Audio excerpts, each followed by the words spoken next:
আগামী কিছুকালের মধ্যে আমরা দেখব যে টেলিভিশনগুলো সরাসরি রেভিনিউ কালেকশনের ক্ষেত্রে তারা যত আয় করে এর চাইতে বেশি আয় করবে ডিজিটাল প্ল্যাটফর্ম থেকে। এর মধ্যে ঘটছে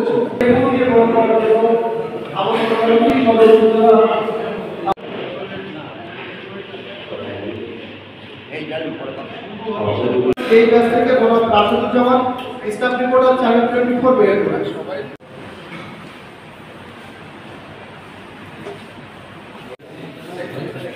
আজকে পবিত্র জুমার দিন জুমার জন্য আমাদের এবার দেখেন তারা টেলিভিশন সাংবাদিকতা থেকে আলাদা করছেন পিক মিডিয়া সাংবাদিকতা।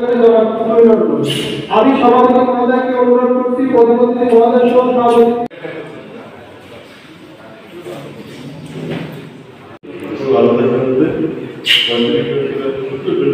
শিখতে পারবেন আমাদের যে সমস্যাগুলো সেই সমস্যাগুলো এখানে জানাচ্ছি যে পরবর্তীতে ক্লাসগুলো আমাদের যে ট্রেনিংগুলো হবে গতকালকে ষোড়শনের ঘটনায় খানাখোলা কর্মসূচি পালন করা হয় সেখানে কিছু লাইভ সাংবাদিকতায় সেটি আসলে একেবারে যুগ উপযোগী একটা সমস্যা সেগুলো আমার বলে গেছে প্রশিক্ষণের আওতায় আমাদেরকে নিয়ে আসার জন্য এবং আগামীতে পিআইডি এবং আমাদের আরেকজন সিনিয়র সাংবাদিক টেলিভিশন একই অবস্থা।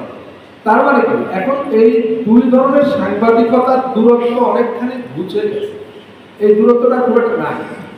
ওই প্রথম আলো অনলাইন আছে, ইউটিউব চ্যানেল আছে, ফেসবুক পেজ আছে, আবার যমুনা টেলিভিশনেরও এই তিনটা আছে।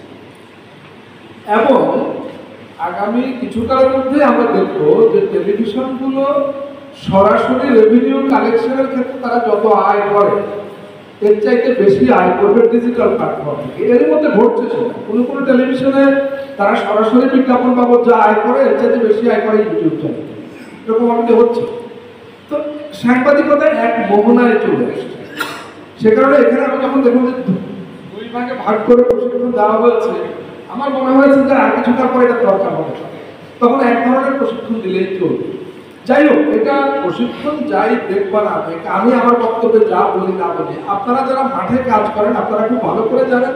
আপনাদের সবার হাতে মোবাইল ফোন থাকে, হ্যাঁ, আপনারা মোবাইল ফোনে যে ফুটেজ পান সেখান থেকে যেটাকে আপনার কাছে মনে হয় যে এটা একটা ভালো নিউজ হতে পারে আপনি সেটা পাঠিয়ে দেন, সেটা পত্রিকা হোক বা টেলিভিশন চ্যানেল হোক, এবং সেটা ভিজুয়ালি এখন মানুষের কাছে চলে যায়।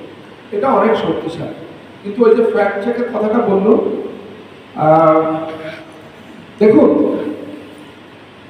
ডিগনিটি, আপনি এমন এক পেশায় আছেন, আমিও ছিলাম, এই পেশায় ডিগনিটি তৈরি করা সহজ যদি আপনি করতে চান। ডিগনিটিটা মানুষের খুব গুরুত্বপূর্ণ।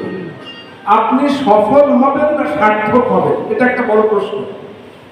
আপনি একজন সফল সাংবাদিক, একজন সফল ব্যবসায়ী, কিংবা একজন সফল ব্রোকার, একজন সফল ডাকাতও কিন্তু হতে পারে, সফল ডাকাত। সুতরাং সাফল্যটা জীবনের বড় লক্ষ্য হতে পারে, জীবনের বড় লক্ষ্য হতে পারে সার্থক।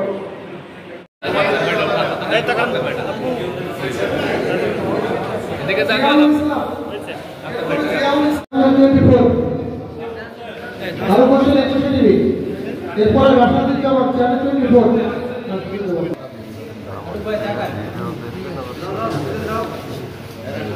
আমার হোসেন নিউজ 24 আমার হোসেন রানি সরকার খবর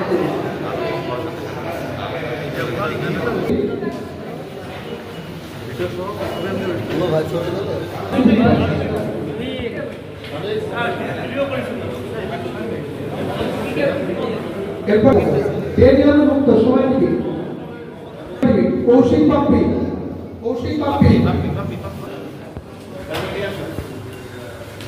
বাইদিকে এই যে ভারতীয় রাজনীতি